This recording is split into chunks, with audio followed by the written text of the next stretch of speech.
Olá pessoal, muito boa tarde a todos, boa noite a todos vocês nesse sábado. Sejam bem-vindos aqui ao Periscope do Amo Direito para a gente bater um papo muito bacana sobre um assunto que sempre vem caindo nas provas no âmbito dos direitos humanos. A gente vai ter uma conversa hoje para que vocês possam ter a devida compreensão sobre o tema da internacionalização dos direitos humanos, um tema maravilhoso, vem caindo reiteradamente, vem despencando nas provas de concursos, no exame de ordem, e é importante que vocês saibam do que se trata e tenham a adequada compreensão. Quero mandar um beijo para os amigos do Direito News, galera aqui do Amo Direito, que está sempre aí acolhendo a gente com muito carinho e possibilitando que nós, professores do Portal F3, possamos estar trazendo para vocês, estudantes do Brasil inteiro, um bate-papo bacana, reflexões importantes para as provas de vocês, sempre em cima de temas que são explorados pelas bancas com habitualidade. Nesse sábado, nesse fim de tarde, nesse começo de noite, o nosso objetivo aqui é o de batermos um papo sobre um tema, como eu disse, fortíssimo. Anote aí nos seus apontamentos, esse tema é internacionalização dos direitos humanos. Internacionalização dos direitos humanos. Eu peguei aqui uma pauta de 7 tópicos para a gente fazer um resumo daquilo que realmente vem se cobrando em prova sobre esse assunto. Então nós vamos ter hoje um bate-papo dividido em 7 tópicos, 7 momentos. Eu vou organizar para você um caderninho muito bacana com esses 7 tópicos sobre a internacionalização dos direitos humanos. Tudo bem? Essa vai ser a nossa pegada. 7 tópicos refletindo os temas que mais caem nas provas para a gente conversar. Quando a gente chegar no 7º tópico, a gente falar, não é, sobre a Corte Interamericana de Direitos Humanos, eu vou abrir 7 subtópicos. Então, quando a gente chegar no tópico 7, que vai ser o que vai nos tomar mais tempo, eu vou abrir 7 subtópicos, preparei uma aulinha bem organizada para que vocês montem um caderninho bacana e caso esse tema venha a cair nas provas de vocês, maravilha, vocês acertem todas as questões que a banca venha a indagar. Tudo bem, meus amados? Bom, para quem não está contextualizado no que está acontecendo aqui no Amo Direito, todos os dias nós estamos realizando um aulão gratuito, são 20 dias seguidos, e nós estamos completando uma semana já, não é?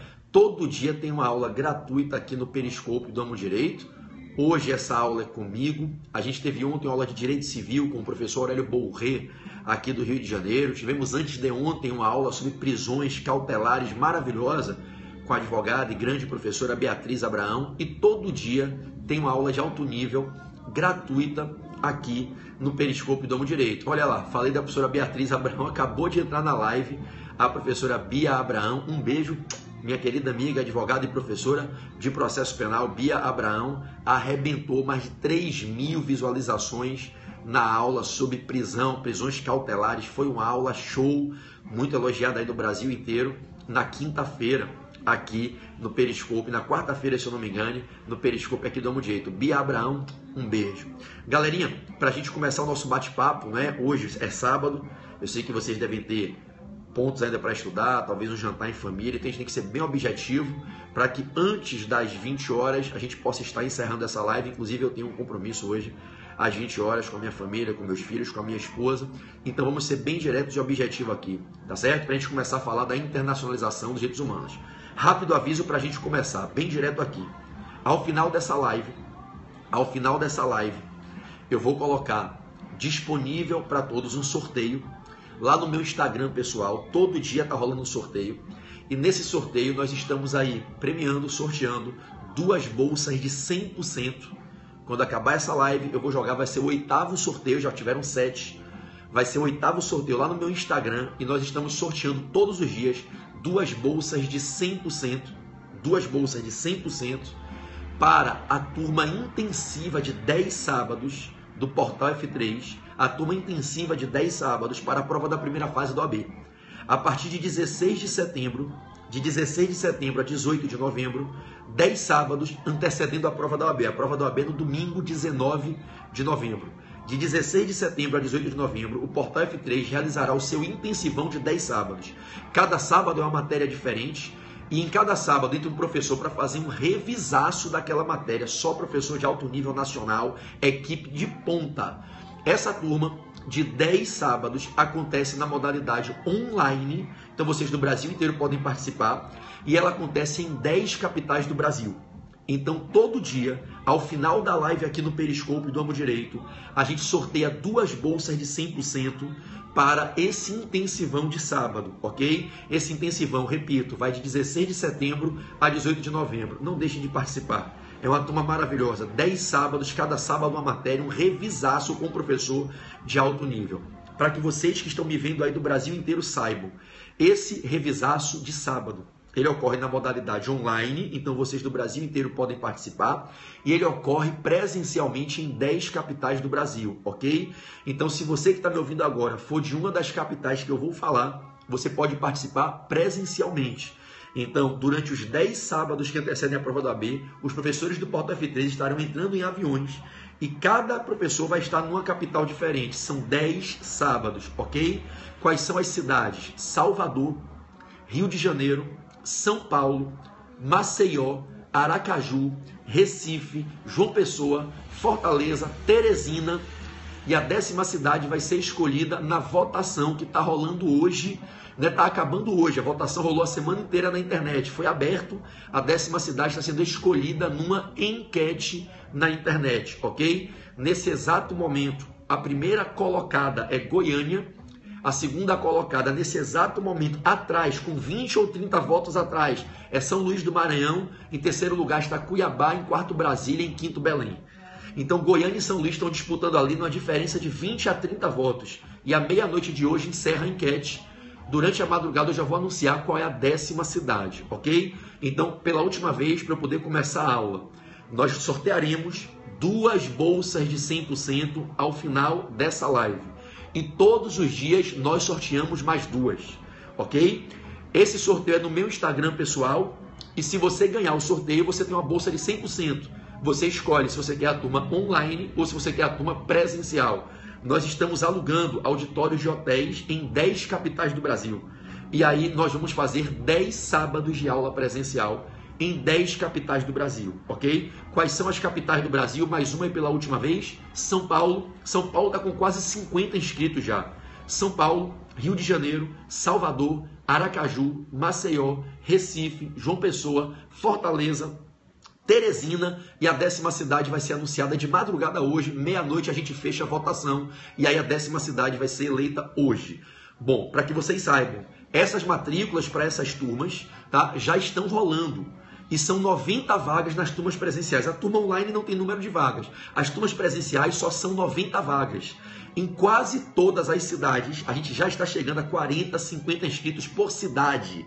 Então preste atenção, professora Cláudia Molinaro, linda, amada, professora de Direito Administrativo, que vai estar aqui nessas lives e vai estar nas 10 cidades. Professora Cláudia Molinaro, eu estou dizendo para eles que nós estaremos viajando para 10 capitais do Brasil. E são 90 vagas na turma presencial. Se você não quiser esperar os sorteios, você pode se inscrever. Se você for sorteado, a gente evidentemente devolve o valor da sua inscrição e abre uma vaga para quem ficar na fila de espera, porque as turmas vão lotar. Nas 10 capitais, as turmas ficarão lotadas. Já estão chegando a 40, 50 inscritos por cidade, ainda faltam mais de 15 dias para começar a turma. Vai lotar. Então, o que a gente fez? A gente lançou uma campanha promocional para quem quiser participar do intensivão online ou presencial. A turma de R$ 1.195 está por R$ 345. Promoção até o feriado do 7 de setembro. Ou até lotarem as vagas. Então, até esgotar as vagas ou até o dia 7 de setembro, a turma de R$ 1.195 está por R$ 345 e você pode parcelar em 10 vezes no cartão no site do Portal F3, tudo bem? Então, ó, Quem não quiser esperar os sorteios e quiser garantir sua vaga, paga apenas R$ 345, pode parcelar em 10 vezes, inscrições abertas no site do Portal F3, www.portalf3.com.br, ok? Você pode se inscrever para a sua cidade ou pode se inscrever online. Se você ganhar em um dos sorteios, a gente devolve o valor da sua inscrição e a gente abre uma vaga para que outra pessoa possa se matricular. As aulas são só aos sábados. Se você não puder assistir uma determinada aula, a gente tem essas aulas gravadas, elas são gravadas e a gente disponibiliza na área do aluno para os alunos matriculados, ok? Estamos juntos? Maravilha. Pessoal, eu então vou começar só avisando, tá? Os sorteios, os 2 sorteios que tem todo dia, daqui a pouco tem mais um, são no meu Instagram. Se você puder, anote aí o meu Instagram pessoal para que você possa concorrer ao sorteio. O meu Instagram é Pedro Barreto, que é o meu nome, Pedro Barreto, Portal F3. Se alguém puder digitar aí na tela, eu vou agradecer, tá? O meu Instagram é Pedro Barreto, Portal F3, ok? Pedro Barreto, com 2T, Portal F3. Esse é o meu Instagram. É nesse Instagram que vocês vão concorrer ao sorteio. Ao final da aula terá lá um post. 8º sorteio. O de hoje é o 8º. Amanhã tem o 9º. Depois de amanhã tem o 10º. Estamos juntos, meus amados? Tudo bem? Então, todos os recados estão dados. Vamos começar. O tema é internacionalização dos direitos humanos, ok? Eu vou compartilhar aqui no meu Periscope pessoal. Direito News aí. Vou aqui compartilhar o Pedro Barreto PB entrando. Eu vou convidar os meus seguidores agora e vou pedir para todo mundo parar as mensagens. Nenhuma mensagem a partir de agora. Estou aqui convidando meus seguidores no meu Periscope pessoal. Aqui, eu, PB, sou eu. Aqui, esse aí sou eu. Se você porventura não segue meu Periscope, é só clicar aqui em cima, tá? Bota o dedinho, clica na tela aí, passa a seguir o meu Periscope. Tem mais de 80 mil alunos lá cadastrados seguindo, tá? PB, aqui, eu. Ok? Estou convidando meus seguidores e a partir de agora, a regra de sempre nas minhas aulas, 0 mensagens. Quem ficar escrevendo, perguntando, conversando, eu sou obrigado a excluir e bloquear a pessoa, para não atrapalhar a aula. A partir de agora começa a aula. Então, a partir de agora, estou iniciando a aula, 0 mensagens. Qualquer dúvida que você fique, não é aqui que você vai tirar, porque eu não vou parar a minha fala para conversar individualmente com uma pessoa no universo de mais de 100 alunos. Então, você manda a sua dúvida para o meu Instagram, manda lá um inbox para mim, para que eu e a minha equipe de tutores, de professores, de monitores, possamos acolher você com carinho e possamos responder a sua dúvida, tá certo? A partir de agora, tá aí o pessoal do Direito News me ajudando a monitorar, 0 mensagem. Conversou, veio aqui aparecer, fica fazendo pergunta, bloque na hora, tá deletado da transmissão para não atrapalhar a aula. Vamos embora? Vamos lá. Primeiro ponto, você vai fazer uma ementa. Pegue papel e caneta, pegue um caderninho, pegue uma caneta. Ponto 1, conceito.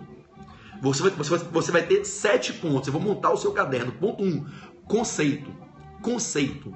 O que é internacionalização dos direitos humanos? O que é a internacionalização dos direitos humanos? Primeiro eu vou falar para você ouvir, depois eu vou ditar, tá certo? Então só escute, entenda e na sequência eu dito para você anotar. Não precisa copiar correndo, eu vou ditar ao final, ok? Gente, a internacionalização vem da palavra internacional. A internacionalização dos direitos humanos é um fenômeno por via do qual diferentes estados soberanos, diferentes povos tomaram a decisão de se unirem para a criação de sistemas internacionais de proteção dos direitos dos seres humanos em todo o planeta.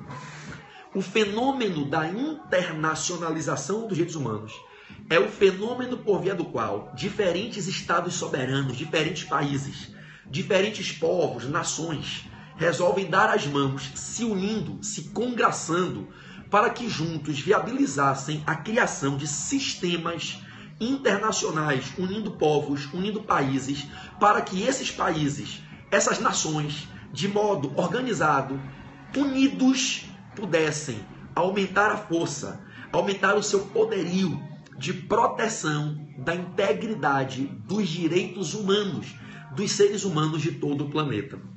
A ideia da internacionalização é uma ideia que surge quando cada país, quando os povos nas suas autonomias, os estados de direito, os países nas suas soberanias, vão percebendo que sozinhos eles não têm a mesma força e que eles se agrupam e se juntam, criando sistemas internacionais de proteção, eles conseguem ter muito mais eficiência no objetivo de prevenir lesões, violações, atentados à integridade de direitos humanos e de repreender, sancionar aquelas situações, as pessoas, os estados que são responsáveis por deixarem acontecer, por provocarem as lesões.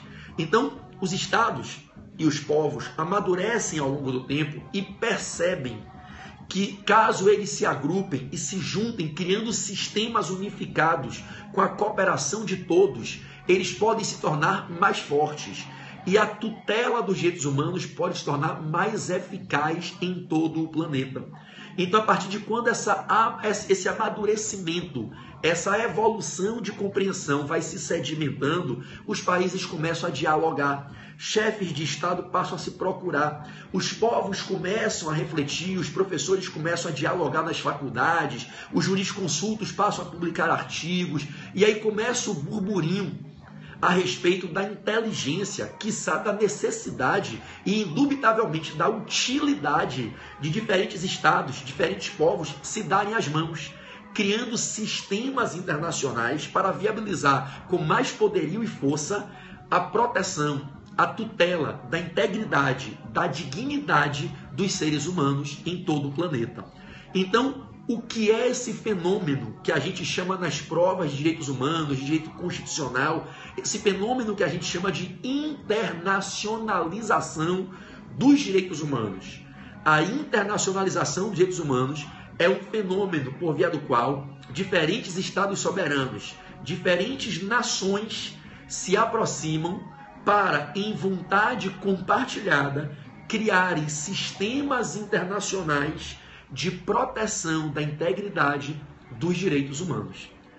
Como esses sistemas funcionam vai ser o próximo ponto. Eu estou conceituando o fenômeno. O ponto 2 vai ser para lhe explicar o que são esses sistemas.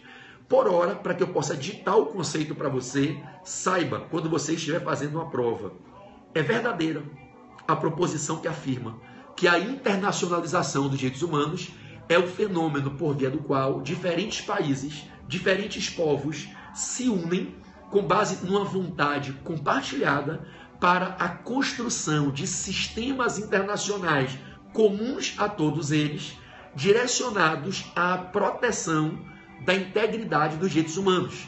A criação desses sistemas internacionais é feita com base na vontade desses estados soberanos, na vontade dos seus povos, e a criação desses sistemas tem por objetivo a ampliação do poderio, da força dos países do mundo para a tutela dos direitos humanos da humanidade em todo o planeta. Eu vou ditar a partir de agora e você vai copiar no seu caderno um conceito bem objetivo que, caso você encontre na sua prova ele ou algo parecido com ele, com o mesmo sentido, marque verdadeiro para a definição da internacionalização dos direitos humanos, ok? Anote aí. A internacionalização dos direitos humanos. Estou ditando. A internacionalização dos direitos humanos consiste no fenômeno. A internacionalização dos direitos humanos consiste no fenômeno por via do qual diferentes estados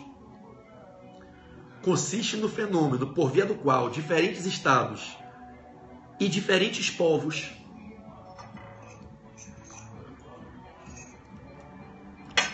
decidem se unir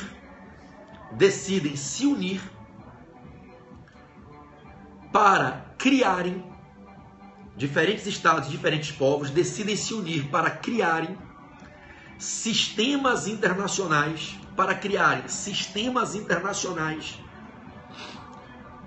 compartilhados por todos eles,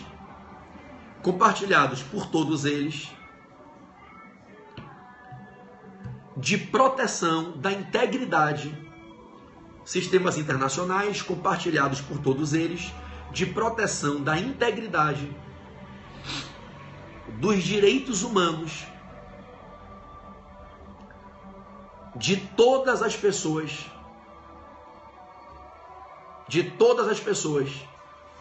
em qualquer canto do planeta. De todas as pessoas em qualquer canto do planeta. Ok? Então, esse conceito que você anotou é o que você vai levar como noção introdutória desse nosso bate-papo. A internacionalização dos direitos humanos foi esse fenômeno por via do qual os estados, os povos, amadureceram e entenderam a necessidade de se aproximarem, construindo sistemas unificados, sistemas internacionais em que todos eles participam, para que juntos se tornem mais fortes e consigam dar maior eficiência a essa proposta de tutela da integridade dos direitos humanos de quaisquer pessoas em todos os cantos do planeta. Ok, meus amados? Ok. Bom, a banca pode vir a lhe perguntar, deixa eu só bloquear essa pessoa que está fazendo um comentário de caráter político aqui na live, que não tem nenhuma adequação ao nosso propósito aqui. A banca pode lhe perguntar em que momento se consolidou esse fenômeno. A partir de quando a gente pode dizer que o mundo reconhece a internacionalização, que realmente essas ideias se tornam realidade e os sistemas começam a surgir. Bom, preste atenção no que eu vou te falar. A internacionalização tem como marco histórico o pós-Segunda Guerra Mundial. Então, é na metade do século passado, na virada da primeira metade para a segunda, no final da primeira metade, né, na década de 40, no final da década de 40, que se consagra esse fenômeno. É evidente que, como todo grande fenômeno de proporções mundiais, ele não nasce de um dia para o outro. Ele se consolida após todo um processo embrionário de tentativas, de diálogos, de aproximações. Como todo fruto, que quando você vê o fruto brotar, é o resultado de uma gestação oriunda de todo um caminho que é percorrido para que se chegue no momento desse fruto aparecer bonito, pronto, para ser degustado. O marco histórico, e esse é o gabarito das provas que vocês vão realizar, o momento que a gente reconhece no direito constitucional, no direito humanitário, no direito comunitário, o marco histórico é o pós-Segunda Guerra Mundial. A década de 1940, no final da primeira metade e início da segunda metade do século passado. Naquele momento, após a Segunda Guerra Mundial, o que é que o mundo testemunhou? As mais drásticas barbaridades implementadas pelo regime nazista. Com as barbaridades implementadas pelo nazismo no mundo inteiro, berço na Alemanha, mas aquilo gerou raízes no mundo inteiro. Infelizmente, ainda nos dias atuais, nós temos pessoas de descendência da ideologia nazista implementando aí ações radicais no mundo inteiro. Então, aquelas barbaridades que o nazismo trouxe, que foram desencadeadoras da Segunda Guerra Mundial, fizeram com que o mundo entrasse num estado de colapso. E foi naquele momento que realmente os chefes de Estado decidiram, com o apoio de suas populações, formar os sistemas internacionais. A ONU, como organização que comanda o sistema global, a Organização dos Estados Americanos, a OEA, que comanda o sistema interamericano, elas nascem nos anos 40. No final dos anos 40, mais precisamente em 1948. Então, o momento histórico de consolidação da internacionalização dos direitos humanos, vocês podem marcar nas provas de vocês, é o século XX, não é o século XXI. A internacionalização não é um fenômeno do século XXI e nem foi um fenômeno dos séculos 17 e 18, para que vocês não se confundam. Os séculos 17 e 18, eles são apontados como os séculos em que surge a teoria de proteção dos direitos humanos. É quando surge a ideia da proteção de direitos humanos contra abusos do Estado. É quando a gente tem os direitos humanos de primeira dimensão, os direitos de liberdade, as liberdades civis e políticas. Quando eu volto lá no século XVII, as revoluções da Inglaterra, né, o Bill of Rights, o Petition of Rights, a Revolução Industrial, a Revolução de Liberdade Inglesa do século XVII, eu estou consagrando o primeiro passo para a efetivação dos direitos humanos de primeira dimensão, o que se solidifica no século XVIII com a Revolução Francesa e com a Revolução Americana, em 1787, 1789. Então os séculos, preste atenção, 17 e 18 não são os séculos do fenômeno da internacionalização dos direitos humanos, em que os estados se unem para a criação de sistemas com a união de diferentes estados. Não. Os séculos 17 e 18 são os séculos em que a gente tem o nascimento da teoria da proteção dos direitos humanos, o que se confunde com o próprio nascimento do constitucionalismo. né? E aí surge aquela primeira dimensão dos direitos humanos, que é a dos direitos de liberdade, os direitos liberais, os direitos de primeira era, de primeira dimensão histórica, de primeira geração histórica, ok? Então, deixa eu bloquear mais uma pessoa aqui que não está tendo adequação à nossa aula, né? Uma aula no ambiente para você paquerar e fazer gracinha, né? É uma pessoa sem noção. Então, século 17 e 18 não são, na sua prova, não vai ser o gabarito nunca, os séculos da consolidação do fenômeno da internacionalização. O fenômeno da internacionalização ele vem no final da primeira metade do século XX, quando nós já estamos ali com o nascimento da terceira dimensão dos direitos humanos. Se vocês pararem para pensar, a primeira dimensão dos direitos humanos, século XVII, século XVIII, os direitos de liberdade, as liberdades civis e as liberdades políticas. Aí vem um segundo momento em que a gente consagra uma nova onda de direitos humanos, que são os direitos econômicos, sociais e culturais, que já é ali entre 1850 a 1920. Então a gente tem naquele intervalo daqueles 70 anos, entre 1850, Marx, Engels, Stalin, Lenin, o Partido Comunista, o socialismo, a gente tem a segunda era, a segunda dimensão dos direitos humanos, né, com berço em Cuba, México, na velha União Soviética. A gente tem entre 1850 a 1920 a segunda dimensão dos direitos humanos, em que surgem os direitos de eficácia positiva, os direitos econômicos, sociais e culturais. E aí, com o final da Segunda Guerra Mundial, surge a terceira onda, a terceira dimensão, que é a dos direitos difusos e coletivos. É nesse momento, na virada da primeira para a segunda metade do século XX, em que está brotando a terceira dimensão dos direitos humanos, direitos difusos e coletivos, que explode o fenômeno da internacionalização dos direitos humanos, ok? Então, se cai na prova, internacionalização dos direitos humanos é um fenômeno por meio do qual diferentes estados soberanos, diferentes povos autônomos se unem para a construção de sistemas que compartilham, que atraem, que congraçam países diferentes, povos diferentes, para a busca da tutela dos direitos humanos em sistemas que todos eles participam. E isso vem da virada da primeira para a segunda metade do século XX, não veio do século XVII, século XVIII e nem é um fenômeno do século XXI. Ok, meus amados? Ok. Cuidado com a pegadinha. Durante a Primeira Guerra Mundial, no início do século XX, durante a Primeira Guerra Mundial, ali no final, entre 1917, 1918 a 1920, 1922, houve uma tentativa de criação do que naquela época seria, e não se conseguiu fazer, a ONU. Houve um acordo de alguns poucos países que se formou o que na época se chamou de Liga das Nações. Cuidado com essa expressão na prova. A Liga das Nações era a tentativa de se fazer o que logo depois, 20 e poucos anos depois, em 48, viraria a ONU. Então preste atenção, na Primeira Guerra Mundial houve a indignação de alguns países porque não se conseguia entender o que estava acontecendo com aquela Primeira Guerra Mundial, pessoas se matando, estados se bombardeando. E aí houve a união de alguns estados para formar a chamada Liga das Nações. Só que a Liga das Nações fracassou, ela não conseguiu impedir as desgraças que aconteceram na Primeira Guerra Mundial. E houve um amornamento, se esfriou, ficou morno aquele propósito de internacionalização e criação de sistemas. A Liga das Nações, que está atrelada à Primeira Guerra Mundial, ela não vingou, ela não prosperou, mas ela foi um embrião histórico para que depois da Segunda Guerra Mundial esse assunto da internacionalização voltasse efervescentemente e aí sim surge a Organização das Nações Unidas, que é a nossa ONU, que a gente tem até hoje com 192 países e o Brasil é país fundador. Então, a internacionalização dos direitos humanos, ela acontece após a Segunda Guerra e não após a Primeira. E durante a Primeira e após ela, a gente teve um movimento embrionário que gerou uma entidade chamada Liga das Nações. A Liga das Nações não prosperou, ela se extinguiu. E somente após a Segunda Guerra que surge a Organização das Nações Unidas, a ONU, que a gente tem aí até hoje como uma das grandes organizações do planeta, a organização, sem dúvida, mais famosa do planeta, tá? E a ONU, então, após a Segunda Guerra, em 1948, surge e com isso a gente tem o marco da internacionalização, ok? Bom, eu te disse que com a internacionalização se criam sistemas. Vamos ao ponto 2. Anote aí na nossa emenda de 7 pontos. Ponto 2. Sistemas internacionais de proteção dos direitos humanos. Sistemas internacionais de proteção dos direitos humanos. Anote aí, ponto 2. Sistemas internacionais de proteção dos direitos humanos. Sistemas internacionais de proteção dos direitos humanos. Ok? Bom, vamos lá.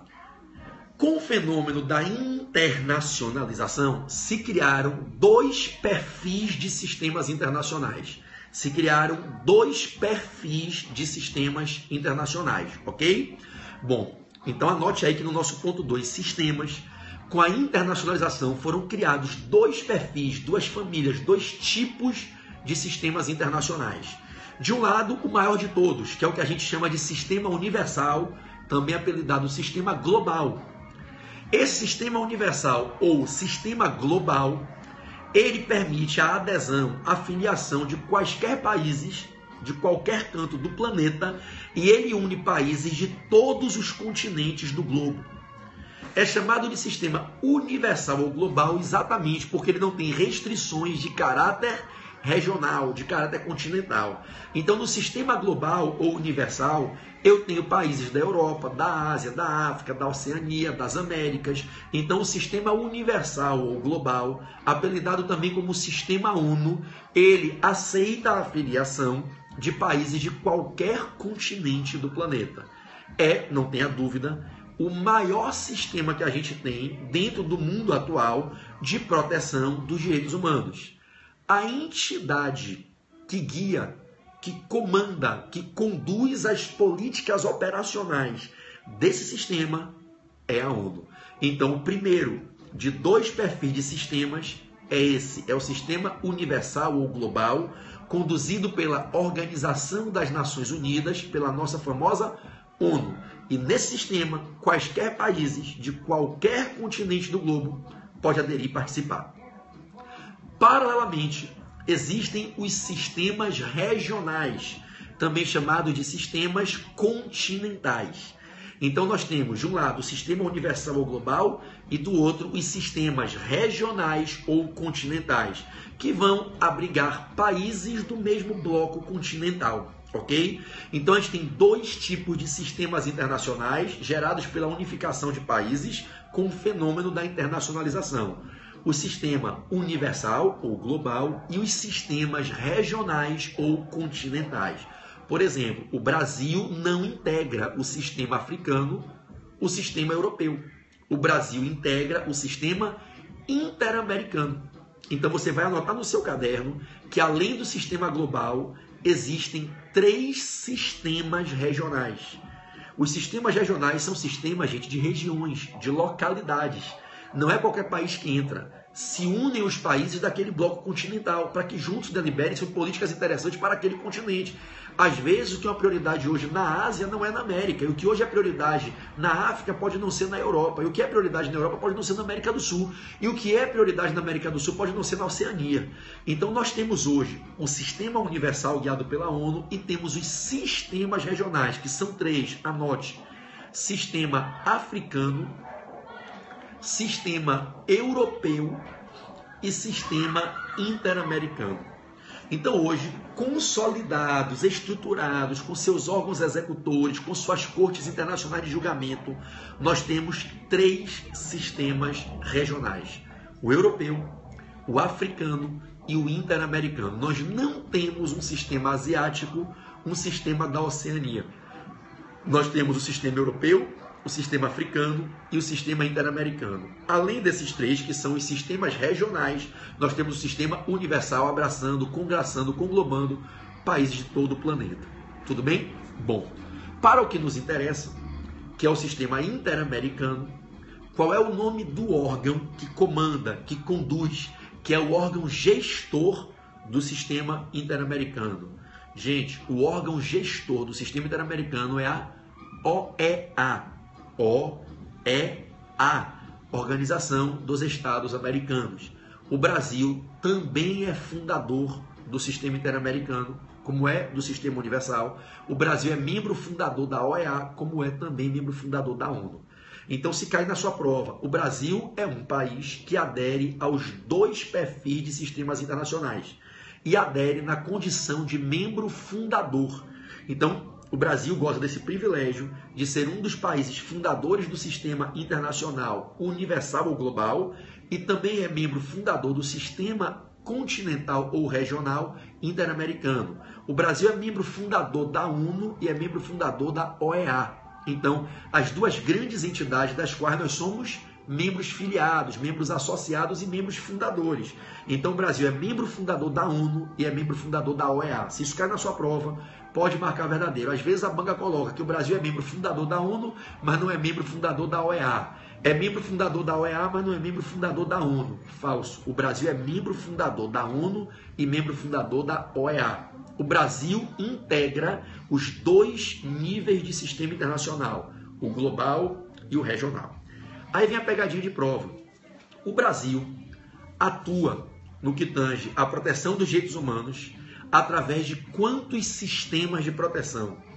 1, 2 ou 3? Quantos sistemas de proteção aos direitos humanos o Brasil adota? 3. 3. Além dos dois sistemas internacionais, o Brasil, como qualquer país, tem um sistema interno.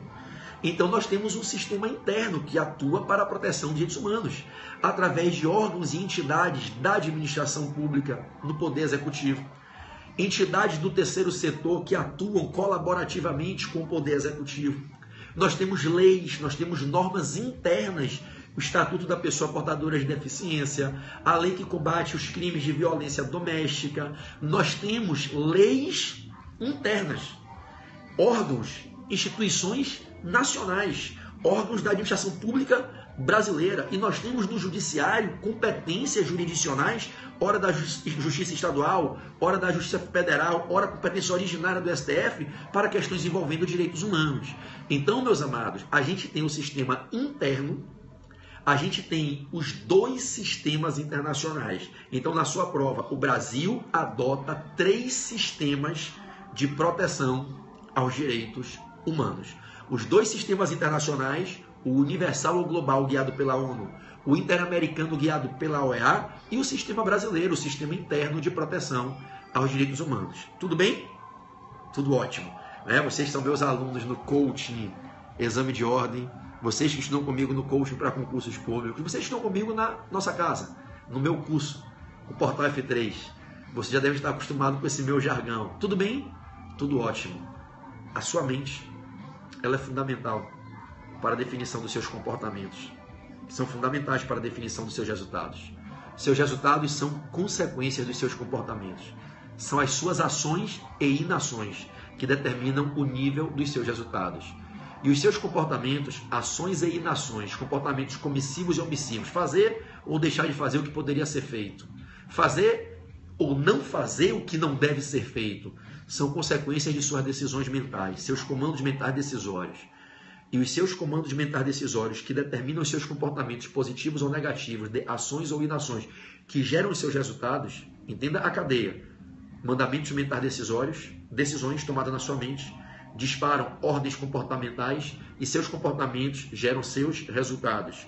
Seus mandamentos decisórios são consequência do seu status mental. Quem está com a mente sempre positiva, quem está sempre pensando positivo, quem está sempre valorando as coisas boas da vida, quem está sempre enxergando o lado positivo de tudo, quem está sempre colocando sua autoestima lá em cima, quem está sempre mantendo sua fé e sua esperança renovadas a cada dia, tem uma mente permeada por vibrações positivas que influem em melhor qualidade de decisões, que geram comportamentos positivos, que interferem diretamente na realização de resultados positivos. Por isso eu sempre digo, tudo bem? Tudo ótimo. Não importa se existe um universo de coisas ruins acontecendo, eu olho para aquele pontinho de coisa boa que está e foco nele. É nele que eu mantenho meu foco, sou eu que escolho onde eu coloco o meu foco, e eu sempre coloco o meu foco nas coisas positivas. Tudo bem? Tudo ótimo. Tudo bem? Tudo ótimo. Bom, então vamos embora. O próximo ponto, agora que eu falei sobre os sistemas, ponto 3. Funções típicas a serem exercidas nos sistemas internacionais de proteção dos direitos humanos. Ponto 3. Funções típicas a serem exercidas nos sistemas internacionais de proteção dos direitos humanos. Funções típicas a serem exercidas nos sistemas internacionais de proteção dos direitos humanos. Funções típicas a serem exercidas nos sistemas internacionais de proteção dos direitos humanos. Gente, preste atenção. Todo sistema, seja o universal, seja o regional, qualquer dos sistemas regionais, o europeu, o africano e o interamericano, todo sistema ele vai unificar a ideia de implementação das 3 funções típicas de um Estado. As 3 funções típicas que um Estado de direito é constituído para empreender, as 3 funções típicas de um Estado que traduzem a finalidade existencial de um Estado, o fim a ser perseguido pelo Estado constituído, aquelas 3 funções típicas: normatizar, administrar e jurisdizer solução para os conflitos de interesses postos diante da apreciação estatal. As 3 funções típicas de um Estado, as funções típicas que identificam a atividade fim de um Estado, a atividade fim que é a razão existencial de um Estado, é o que para o qual a gente constitui o Estado, né? Elas se aplicam nos sistemas internacionais de proteção. Tanto o sistema ONU, que é o sistema global, como o sistema OEA, que é o sistema regional interamericano, eles vão desempenhar uma função normativa, uma função executiva ou administrativa e uma função jurisdicional. E aí é importante que você entenda, para que nas provas você tenha capacidade de interpretar um enunciado de uma questão, interpretar um quesito e saber marcar corretamente a resposta adequada, é importante que você entenda como é que funciona o exercício das 3 funções. Mas já saiba de antemão, já registre aí nos seus apontamentos, que em todo o sistema de proteção dos direitos humanos, seja o sistema interno, sejam os 2 perfis de sistemas internacionais, se desempenham as 3 funções típico-estatais: a função normativa, a função executiva e a função judicante ou jurisdicional, ok? Já anote que em todo e qualquer sistema internacional de proteção dos direitos humanos se desempenham as 3 funções: a função normativa, a função executiva e a função jurisdicional. O que é o exercício de função normativa num sistema internacional de proteção de direitos humanos? A função normativa se desempenha quando diferentes países se unem para a criação de normas protetivas aos direitos humanos que devem ser cumpridas dentro de todos esses países, por todos os seus povos, por todos os órgãos e entidades das suas administrações públicas. A função normativa, ela se exerce quando esses diferentes países sentam através de seus chefes de estados ou de agentes legitimados para a construção de normas. Podem ser normas princípios ou normas regras. Normas jurídicas que devem ser internalizadas em cada um desses países e cumpridas por esses povos, por esses estados. A função normativa surge quando diferentes países criam normas de compartilhamento comum.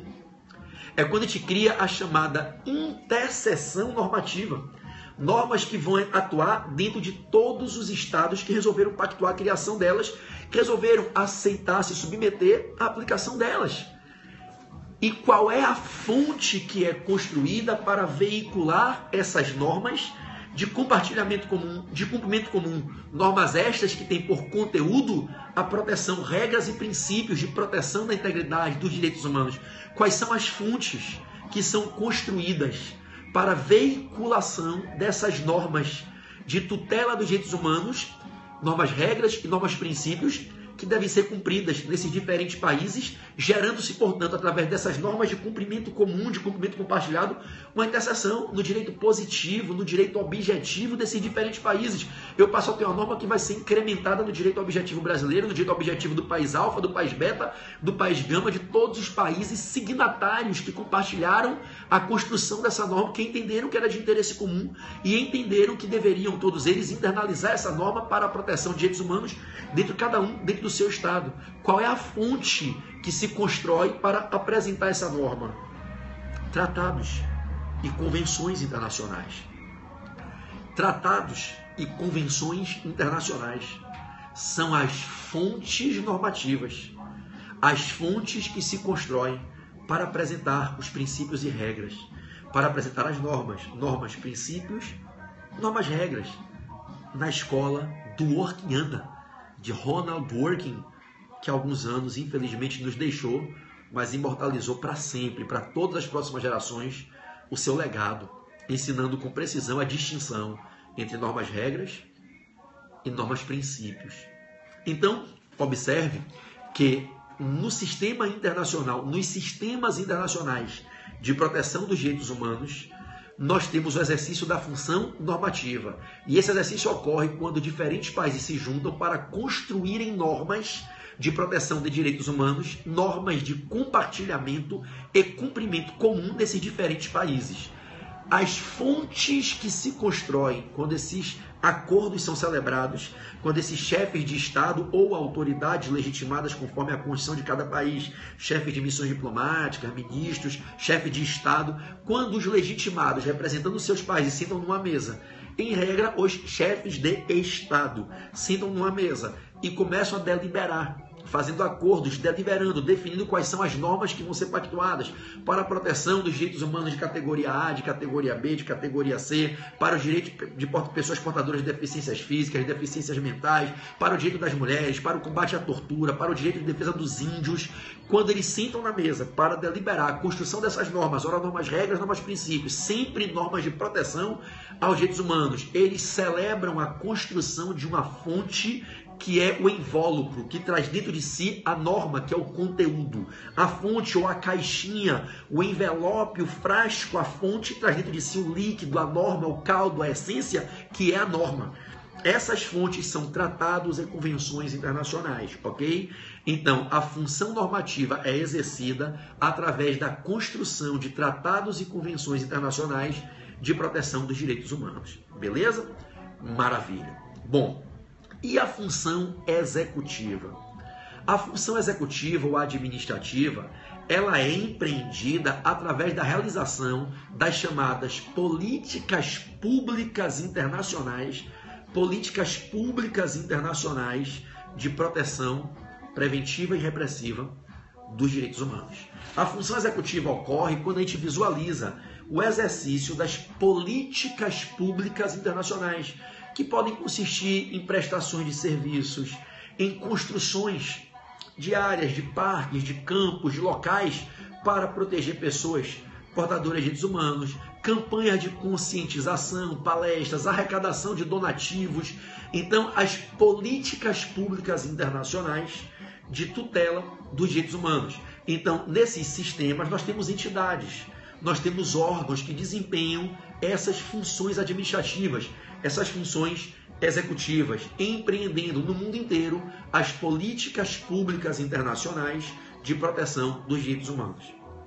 E a função judicante, a função jurisdicional ocorre a partir do momento em que nesses sistemas se criam tribunais, cortes internacionais que recebem dos países membros desses sistemas a legitimação para o julgamento de causas que envolvem a violação aos direitos humanos.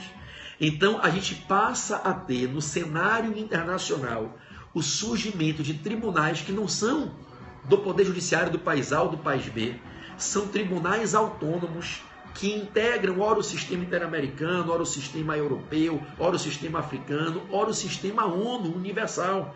E eu passo a ter tribunais que são legitimados a julgamento e aplicação de sanções nas causas envolvendo violações a direitos humanos. Então, por exemplo, para que você saiba, a ONU tem em um de seus órgãos estruturais a CIG, a Corte Internacional de Justiça. A Corte Internacional de Justiça é o órgão jurisdicional que integra a ONU, integra o sistema global e julga no âmbito universal todos os países as causas em que se constatou a violação a direitos humanos em certo país que são submetidas a ela. É evidente que existem regras, existem limites, limitações para o exercício dessa jurisdição, e não é aqui nessa aula de hoje que a gente vai detalhar esse estudo, mas existem regras que disciplinam a instauração do processo, a condução do processo, a admissibilidade da denúncia, a legitimidade para o oferecimento da denúncia, né? A tramitação, o quórum para decidir. Existe um regimento interno na ONU que disciplina a tramitação do processo. Existe um regimento interno, um regulamento da Corte Internacional de Justiça. Então, eu quero nesse momento apenas que você entenda que existem tribunais legitimados a julgar, sancionar, aplicar penas, né, no âmbito dos Direitos Humanos. Esses tribunais proferem decisões soberanas, vinculantes aos países que são filiados a eles. Esses tribunais proferem decisões irrecorríveis no âmbito dos sistemas internos. São cortes por via das quais ocorre o exercício da função jurisdicional. No sistema interamericano, nós temos a chamada Corte Interamericana de Direitos Humanos, CIDH, a Corte Interamericana de Direitos Humanos. O Brasil, que é filiado à OEA, no sistema interamericano, e que é filiado à ONU, no sistema universal, o Brasil está filiado, submetido, o Brasil aceitou se submeter à jurisdição internacional aplicada pela Corte Interamericana e pela Corte Internacional de Justiça. Então, os dois tribunais internacionais, ora do sistema interamericano, ora do sistema ONU, a que eu estou me referindo, a Corte Interamericana de Direitos Humanos, CIDH, filiada aqui a integrante, na verdade, do sistema interamericano e fica guiada pela OEA, tá? A Corte Interamericana de Direitos Humanos, assim como a Corte Internacional de Justiça lá na ONU, o Brasil se submete à jurisdição internacional dessas duas cortes. Antes que eu aprofunde com alguns comentários importantes, preste atenção. A gente tem, portanto, concluindo esse ponto 3, o exercício de funções normativa, executiva e jurisdicional nos sistemas internacionais de proteção dos direitos humanos. A função jurisdicional é exercida pelas cortes internacionais, pelos tribunais internacionais, ok? Bom, um ponto importantíssimo aqui, tá certo? Gente, quando a gente fala de um país aceitar se filiar no sistema, fazer parte do sistema, ser colaborador na construção de um sistema internacional, não faria nenhum sentido eu participar da criação de um sistema que eu não sou obrigado a participar, aceitar a criação de um sistema com uma corte e não submeter os nacionais do meu país, não aceitar que o meu país submeta às decisões dessa corte. Então, o Brasil cumpre as decisões da Corte Interamericana e da Corte Internacional de Justiça. Isso não viola a nossa soberania, porque no exercício da nossa soberania nós escolhemos nos filiarmos ao contencioso, às decisões jurisdicionais proferidas no âmbito da jurisdição internacional, tanto da Corte Internacional de Justiça, na ONU, como da Corte Interamericana, que inclusive já condenou o Brasil. E o Brasil cumpriu a decisão na Corte Interamericana de Direitos Humanos. Já tivemos diversos casos, caso Damião Ximenes Lopes, caso Gomes Lund, né? Tivemos vários casos que o Brasil foi processado na Corte Interamericana. E em algumas o Brasil foi condenado e o Brasil cumpriu a decisão, tá certo? Bom, avancemos. Então eu falei aqui um pouquinho sobre as funções.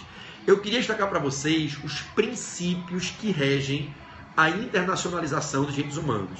Eu vou te falar dos mais comuns em prova, porque cada doutrinador trabalha com um catálogo próprio, pessoal de princípios. Cada doutrinador, na sua autonomia doutrinária, na sua autonomia científica, bota 2, 3 princípios a mais que só ele cita.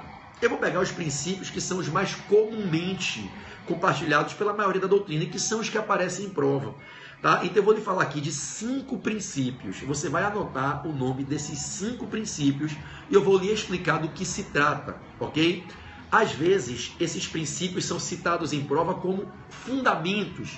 São fundamentos da internacionalização. Às vezes, são chamados numa questão de prova, como eu já vi em enunciados de prova, de objetivos fundamentais. É um objetivo fundamental da internacionalização. A expressão mais comum é princípios, ainda que saibamos todos que existe uma distinção axiológica, epistemológica entre os conceitos jurídicos de fundamento, princípio e objetivo. Não há dúvida. Basta ver na própria Constituição que o artigo 1º da nossa Constituição define fundamentos, o artigo 3º define objetivos e o artigo 4º lista princípios da ordem internacional. Fundamentos, uma coisa, objetivos, outra, princípios, outra. Uma análise epistemológica, uma análise axiológica, uma análise dogmática dos institutos jurídicos, dos princípios, dos objetivos e dos fundamentos, nos impõe, professora Cláudia Serpa, linda, querida e amada, minha irmãzinha querida, nos impõe a distinção entre princípios, objetivos e fundamentos. Todavia, nem sempre as bancas de concursos fazem adequadamente essas distinções. E o que eu vou lhe falar aqui são 5 mandamentos que guiam a internacionalização? Em regra, esses 5 mandamentos aparecem com o nome de 5 princípios que regem a internacionalização. Mas eu já vi cair em prova, ora sendo tratado como um fundamento da internacionalização, ora como objetivo fundamental. O que importa é você saber que esses princípios, aspas, princípios existem, e se cai na sua prova que eles se aplicam, ok? Anote aí. Primeiro, é o princípio da autocooperação internacional. Princípio da autocooperação internacional. Princípio da autocooperação internacional. Princípio da autocooperação internacional. Segundo, princípio da persecução, de perseguir, querer buscar. Aí é que muitos chamam de objetivo. Princípio da persecução, da intercessão. Princípio da persecução, da intercessão normativa e jurisdicional. Princípio da persecução, da intercessão normativa e jurisdicional. Os países vão perseguir a construção dessa interseção. A interseção é algo comum a todos, ninguém é obrigado a compartilhar, mas resolveram compartilhar. Se persegue essa interseção de normas de cumprimento comum e de uma jurisdição aplicada a todos, ok? Então, princípio da persecução, da interseção normativa e jurisdicional. Terceiro, princípio da vinculação voluntária. Princípio da vinculação voluntária. Nenhum país é obrigado a se filiar a um sistema internacional. Nenhum povo é obrigado a relativizar sua soberania para aceitar políticas públicas internacionais, decisões de tribunais internacionais, né? E normas criadas para compartilhamento com outros países. Nenhum país, nenhum povo é obrigado, só faz se quiser. Então isso vem da consciência, do amadurecimento, da evolução comunitária de que é necessário criar o sistema, mas ninguém é obrigado, ninguém pode ser compelido. A ONU não pode obrigar um país a se filiar. O Conselho de Segurança, a Assembleia Geral não podem tomar deliberações para obrigar um país X a se filiar. Nenhum país é obrigado a se filiar. Então, a internacionalização parte de um princípio cardeal, que é o princípio da vinculação voluntária. Alguns autores apontam como fundamento. Tá? Bom, quarto princípio. Princípio da conglobação dos sistemas. Princípio da conglobação ou harmonização dos sistemas. Se eu tenho um sistema interno e resolvo aderir a um sistema internacional universal, isso não exclui o meu sistema interno. Os sistemas convivem e eu devo procurar interpretar suas normas de modo harmonizador, harmonizando sempre, conglobando. O princípio da conglobação dos sistemas é o princípio que diz que a adesão aos sistemas internacionais não exclui o sistema interno e que o fato de se ser filiado a um sistema interno, de se ter um sistema interno, não impossibilita a adesão de um ou mais sistemas internacionais. Hoje existem 2 perfis de sistemas internacionais, o universal, o global e o regional continental. Então, esses sistemas convivem harmonizadamente, evidentemente, dentro do limite de possibilidade. Ok? Esse é o princípio da conglobação que impõe a necessidade de harmonização dos diferentes sistemas que não se auto-excluem, se complementam. Ok? Quinto, o princípio da intervenção jurisdicional subsidiária. Princípio da intervenção jurisdicional subsidiária. O que é esse princípio da intervenção jurisdicional subsidiária? Princípio da intervenção jurisdicional subsidiária. Gente, uma causa envolvendo um nacional de certo país só deve ser levada aos tribunais internacionais se não houver a possibilidade de se obter solução ou não se estiver conseguindo, por alguma questão na prática, dar uma solução a um conflito no plano interno. O órgão de jurisdição internacional, a Corte Internacional de Justiça da ONU, o TPI, que eu não falei ainda dele, vai ser inclusive um papo de uma outra live minha com vocês, somente para a jurisdição penal internacional do TPI, né, o Estatuto de Roma, né, a Corte de Haia. Então, quando eu falo de levar um caso ao TPI, de levar um caso à Corte Internacional de Justiça da ONU, levar um caso à Corte Interamericana no sistema da OEA, eu só devo fazer isso se eu não tiver como resolver no plano interno. A intervenção jurisdicional das Cortes Internacionais é subsidiária. Somente se eu estiver enrolando no sistema interno, blindando pessoas indevidamente, permitindo através de blindagens, privilégios, imunidades diplomáticas estiver permitindo que autoridades cometam atentados a direitos humanos e não sejam punidas, aí é que eu devo procurar o sistema internacional para a função jurisdicional. E mais, se eu já tive jurisdição prestada num país e já teve um devido processo legal contraditório para a defesa e se decidiu e se tomou a decisão é soberana. Eu não vou relativizar uma decisão, por exemplo, do STF no sistema internacional. Ali eu não tenho uma via rescisória, uma via recursal, uma via revisional. O sistema internacional, ele só atua na função jurisdicional quando eu não tenho o exercício da jurisdição naquele país. Quando não é possível alcançá-lo, não se está, ainda que fosse possível, conseguindo de modo eficiente alcançar. Aí eu posso provocar a jurisdição internacional.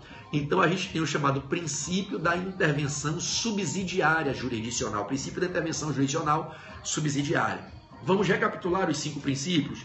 Princípio da cooperação internacional, da autocooperação internacional, né, que é a base de tudo, é o grande fundamento para tudo. Os países têm que querer se unir para construir o sistema e construir o sistema cooperarem uns com os outros, darem as mãos, compartilharem de modo equilibrado as normas do sistema, se respeitarem dentro do sistema, cumprirem as decisões do sistema, aplicarem as normas que foram construídas em tratados que eles são signatários.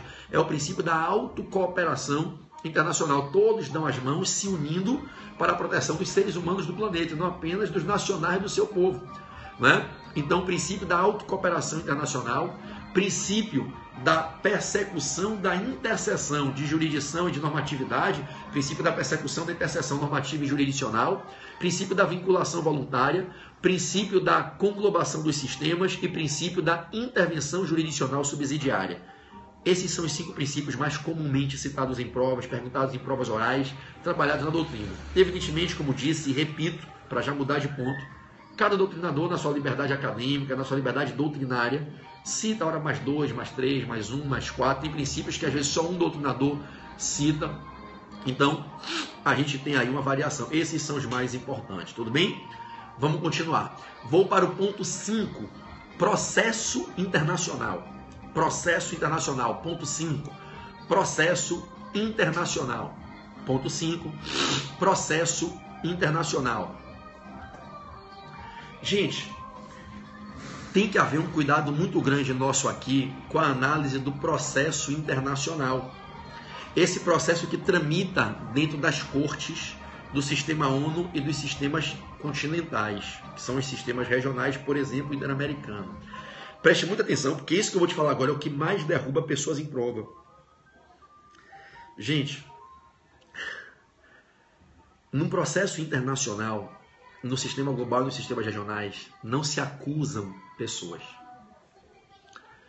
O réu que responde num processo, o sujeito passivo processual, não é o ser humano que praticou o eventual comportamento que aviltou a dignidade de pessoas humanas. Quem responde nos processos internacionais, na órbita dos sistemas internacionais de proteção dos direitos humanos, quem responde é o país, é o Estado que não deu proteção, no qual houve a conduta que lesou, que violou a integridade de direitos humanos da vítima, que pode ter sido vítima fatal ou não. Então, se, por exemplo, aqui no Brasil, no Rio de Janeiro, ocorreu uma certa situação em que foi violada a integridade de direitos humanos de uma ou de quantas sejam as pessoas, e se pretende levar esse feito ao campo da jurisdição internacional, na ONU ou na Corte Interamericana, quem vai ser processado é o Brasil, pessoa jurídica, de direito público internacional, o Estado, que não deu a devida proteção a quem aqui estava, fosse brasileiro ou não. Então, a regrinha matriz do processo no sistema internacional da ONU, no sistema internacional interamericano, é que o demandado, o réu, o sujeito passivo do processo, não é o autor do eventual crime. É o Estado que não deu proteção. É por isso que nesses processos a gente fala de responsabilidade civil, política e administrativa, mas não de responsabilidade penal. Repetindo, como eu não vou processar o autor do crime, o autor da conduta que degradou a integridade de direitos humanos, mas sim o país no qual ocorreu a lesão, o país que pecou omisso por não dar devida proteção, por evitar aquele dano.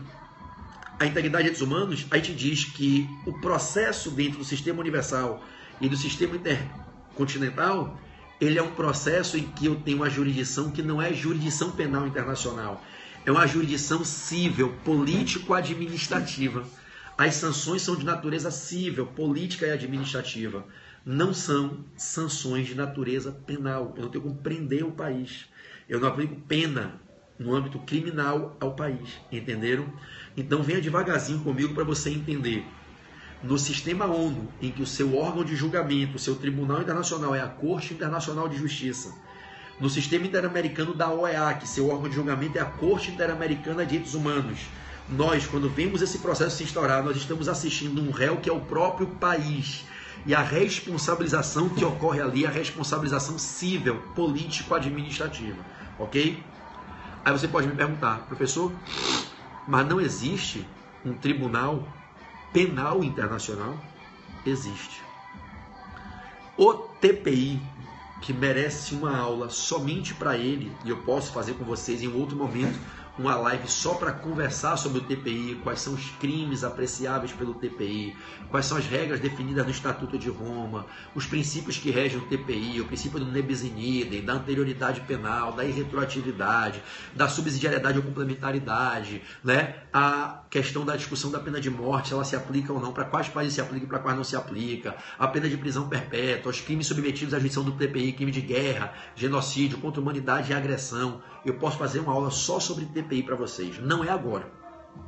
Agora é para vocês entenderem o fenômeno da internacionalização, que por si só já rende questões em prova. Veja os desdobramentos.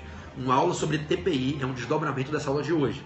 Bom, o TPI, Tribunal Penal Internacional, que tem previsão expressa nos parágrafos do artigo 5º da nossa Constituição e que o Brasil aderiu ao TPI, que é guiado pelas normas matrizes ali fixadas no Estatuto de Roma, tem sua sede na Holanda, nos Países Baixos, em Haia.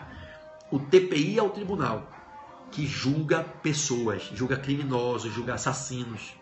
Lá eu tenho responsabilidade penal, pessoal, para aqueles seres humanos que praticaram comportamentos atentatórios à dignidade da pessoa humana, aviltadores da integridade de direitos humanos, e não qualquer crime, somente nos crimes que o Estatuto de Roma aceita como crimes que permitem a atuação jurisdicional penal do TPI, que são os crimes de guerra, crimes contra a humanidade, crimes de genocídio e crimes de agressão.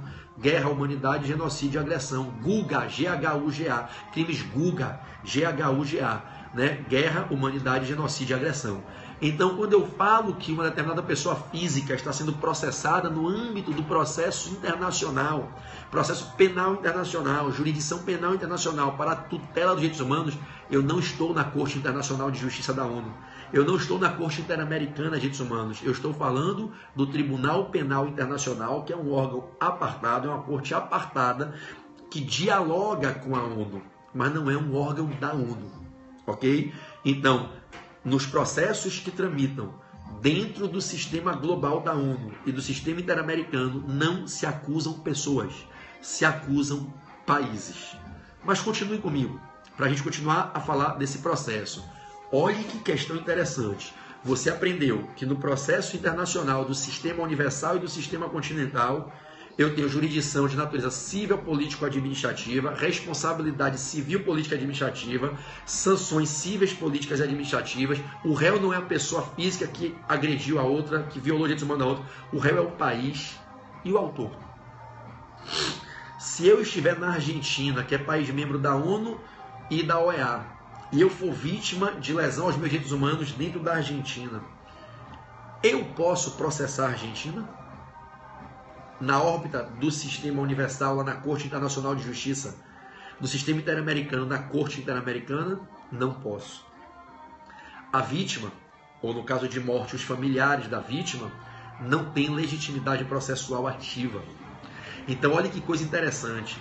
O que define essa característica fundamental do processo internacional, o que define essa característica, o que define quem pode ser autor do processo, quem tem legitimidade para fazer a denúncia, são as próprias normas da Convenção Interamericana, que é o Pacto Social da Costa Rica, do Estatuto da Corte Interamericana e de seu regulamento, e de seu próprio estatuto. E lá, quem pode fazer a denúncia? Na Corte Interamericana, quem pode fazer a denúncia? os próprios países, um país pode denunciar o outro, é chamada denúncia cruzada, ou denúncia interestatal, ou então o órgão de denúncia, que é a Comissão Interamericana de Direitos Humanos. A comissão, não é a corte, a comissão seria um Ministério Público Internacional. Então, dentre as muitas funções da comissão, uma delas é essa, né? Ela vai formalizar a denúncia quando ela se convence após receber uma petição de uma vítima ou de um familiar de uma vítima, que é o caso para formalizar a denúncia. Então, essa questão derruba muita gente em prova. A pessoa que foi vítima da degradação aos seus direitos humanos ou os familiares de uma vítima fatal podem ajuizar uma ação na Corte Interamericana, na Corte Internacional de Justiça da ONU? Não, não podem. Quem é que pode? O órgão que esse sistema cria, que faz a triagem, avalia a veracidade, a materialidade do feito, a autoria, se realmente é o caso para tal, se não dá para fazer uma composição extrajudicial, um acordo com o país e a vítima, não dá, é o caso de formalizar a denúncia. Quem faz a denúncia? O órgão legitimado. Em regra, existe uma procuradoria que tem a legitimação para formalizar a propositura da denúncia, ajuizando a ação na corte. Então, na sua prova, a vítima não ajuiza a ação. Os familiares da vítima não ajuizam a ação. Quem ajuiza a ação? No sistema interamericano, a Comissão Interamericana, e na Corte Internacional da ONU, a Procuradoria da ONU. A Procuradoria, no sistema interamericano, a Comissão Interamericana ajuiza as ações. E os próprios países, um país pode denunciar o outro, formalizando a propositura da demanda. Agora, preste atenção na informação que já caiu em algumas provas. A vítima, evidentemente, que sobreviveu, ou no caso de vítima fatal, os familiares podem peticionar incidentalmente, se o processo for instaurado após admitida a denúncia pelos juízes da corte, quando formalizada a denúncia pelo legitimado. Então a vítima não pode fazer a denúncia, mas se a Comissão Interamericana, no sistema interamericano, ou qualquer dos países formalizar a denúncia e a corte perceber que estão presentes as condições de admissibilidade e conhecer da denúncia e instaurar o processo, né, aqui na Corte Interamericana, sendo instaurado o processo, a vítima, ou se for o caso, os familiares, poderão participar, se habilitando incidentalmente. É similar ao que acontece com a figura do amicus curiae, ainda que não necessariamente eu tenha aqui a estrutura técnica da figura processual, a intervenção de terceiro do amicus curiae, mas lembra a figura do amicus curiae. Então, o amicus curiae, para quem prefere a linguagem, no que tange ao prestígio, aí a origem francesa, né? Também francesa do Instituto. Então, na prova, a família, a vítima não formalizam a propositura da demanda, mas podem peticionar incidentalmente para que se acede a sua participação, para prestar esclarecimentos, para acompanhar, para colaborar, para fazer observações, para trazer reflexões, colaborações, lato sensu. Ok? Ok. Então você aprendeu que o autor é o órgão competente para o processamento, no caso do sistema interamericano é a Comissão Interamericana, no sistema ONU é a Procuradoria Legitimada. Você aprendeu que o réu é o país que não deu a devida proteção. Em regra, se trata de responsabilidade por omissão, não que tenha que ser assim sempre, mas a regra é a responsabilidade por omissão, e as sanções, as decisões geram condenações que não são de natureza criminal, não são de natureza penal, são condenações cíveis, né? Implementar planos de proteção, construir áreas, indenizar, né? Sofrem às vezes restrições políticas. O país que foi condenado sofre restrições políticas nos próximos, né, atos tratados, na próxima Assembleia Geral. Enfim, existem diferentes tipos de sanções previstas tanto no Estatuto da Corte Internacional de Justiça como no Estatuto da Corte Interamericana, sanções que não são de natureza penal, porque eu não estou processando o ser humano, e aqui eu não vou discutir responsabilidade penal de pessoa jurídica, o que a gente guarda para as aulas de direito penal, legislação penal extravagante, crimes ambientais, é outro papo que não cabe nem de longe nesse momento aqui. Tudo bem, meus amados? Maravilha.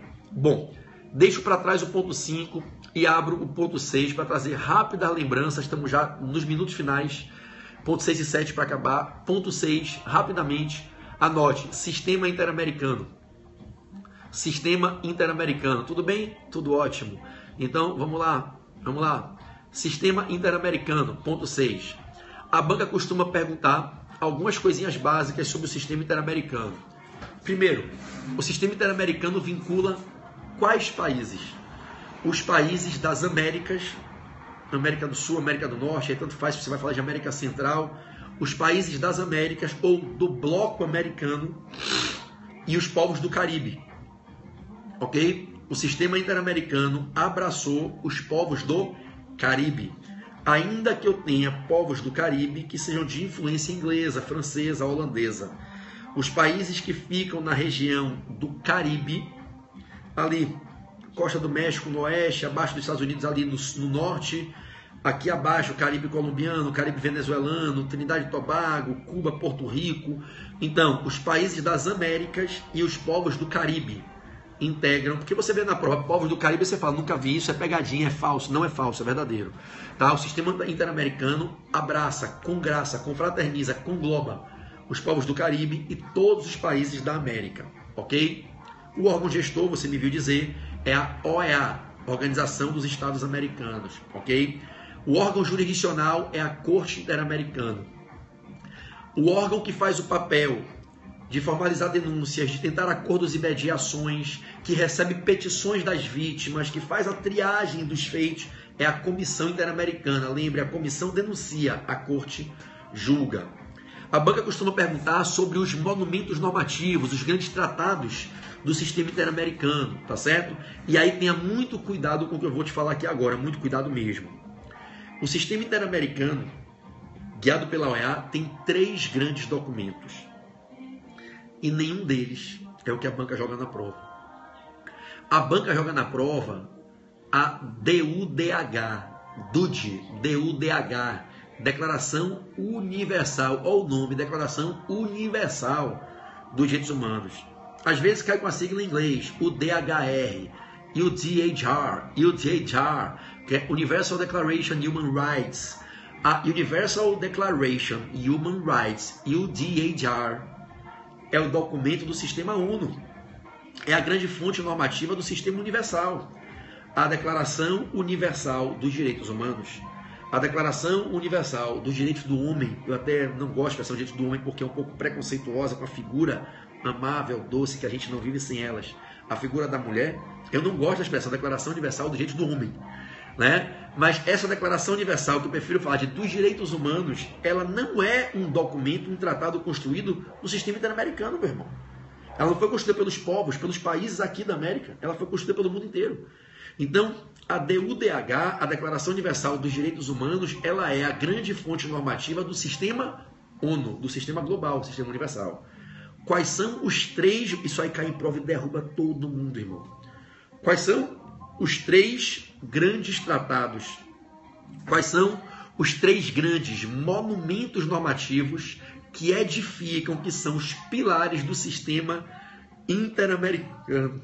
Quais são os 3 grandes documentos do sistema interamericano? Gente, o primeiro, que é o mais importante, é a nossa Convenção Interamericana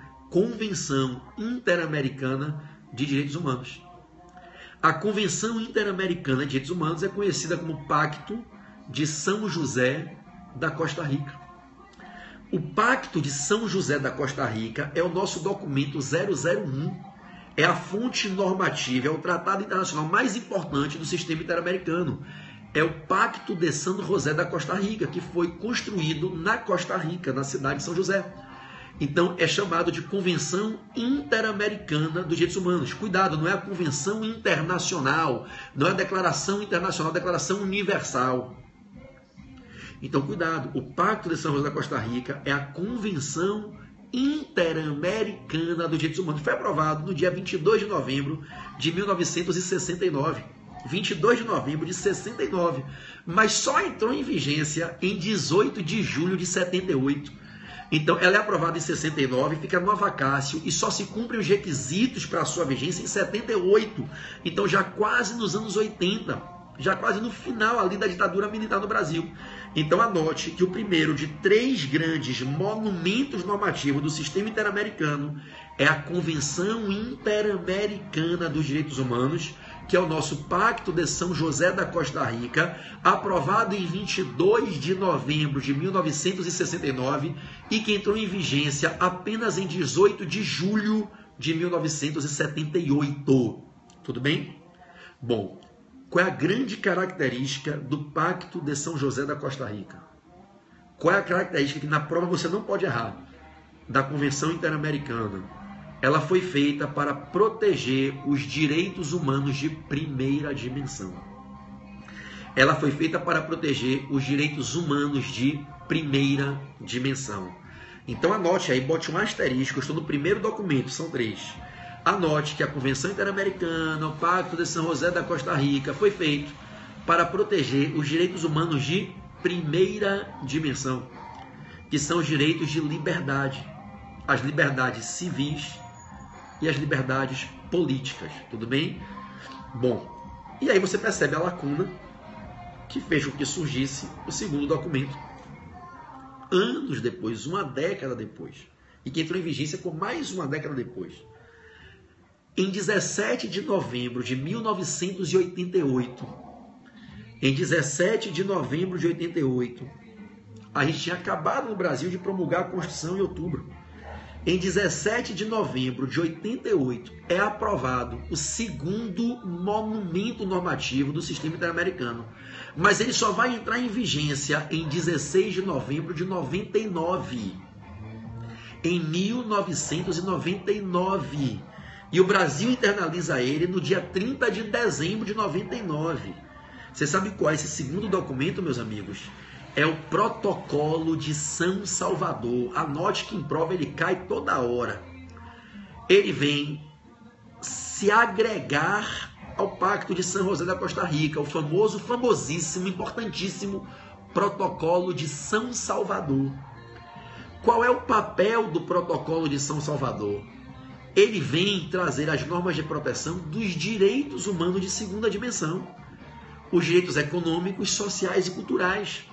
O Protocolo de São Salvador ele é construído após acordos que foram cansativos, demorados dos países membros, dos Estados membros da OEA. Por quê? Porque o Protocolo de São Salvador veio criar regras para os países cumprirem, obrigando os países a implementarem as políticas públicas de proteção dos direitos de segunda dimensão. E por que os países relutavam em fazer isso? Porque os direitos de segunda dimensão, econômicos, sociais e culturais, são direitos que geram despesa. Quais são os direitos econômicos de segunda dimensão? Vocês se lembram? Quais são as características deles? Direitos econômicos, sociais e culturais são direitos que exigem do Estado obrigações de fazer, obrigações de dar. Saúde. O Estado é obrigado a construir sistema de saúde, a criar hospital, a remunerar médico em um hospital público, a dar medicamento. Educação. O Estado é obrigado a criar escolas públicas, universidades públicas, gastar dinheiro com merenda escolar de criança, salário de professor. Na segunda dimensão, o Estado se obriga a políticas afirmativas, a obrigação de fazer. É o que Jelinek chamava de direito de eficácia positiva. Exigem do Estado a política concretista, diferente dos direitos de primeira dimensão, que são direitos que não geram custo para o Estado. Na primeira dimensão, são os direitos de liberdade dos seres humanos. O Estado se é obrigado a não fazer uma política de abstenção abstenteísta. O Estado tem que se afastar. É respeitar a liberdade de contratar, a liberdade de propriedade, liberdade de associação, liberdade de reunião, liberdade de expressão, liberdade de eleger, de se candidatar. Então, as liberdades. Na primeira dimensão, o Estado se afasta, cruza os braços e deixa o ser humano ser livre. São direitos de eficácia negativa, o Estado se afasta. Na segunda dimensão é o contrário. São direitos de eficácia positiva. A população ganha o direito de exigir do Estado políticas afirmativas, obrigações de dar e de fazer, eficácias positivas. Isso gera despesa, meu irmão. Então, na segunda dimensão, eu consagro a tutela de direitos que impõe ao Estado o dever de gastar dinheiro. Por isso se demorou de construir um tratado que viesse a criar as normas obrigatórias, que obrigavam os Estados a criar os sistemas de proteção, os mecanismos, os orçamentos, as despesas, vincular parte da receita de seus impostos nas suas constituições. O Brasil determina um mínimo de recursos financeiros dos impostos para saúde e educação. Está na Constituição. É regulamentado na Lei de Responsabilidade Fiscal. Entendem? Então, aqui nos nossos minutos finais, 5 minutos eu acabo, que eu tenho que sair para jantar com a minha família agora. Né? Então, lembre, o documento, o monumento, o tratado do sistema interamericano que veio para disciplinar os direitos de segunda dimensão é o Protocolo de São Salvador. E o Protocolo de São Salvador só foi aprovado em 17 de novembro de 1988 e só entrou em vigência em 16 de novembro de 99.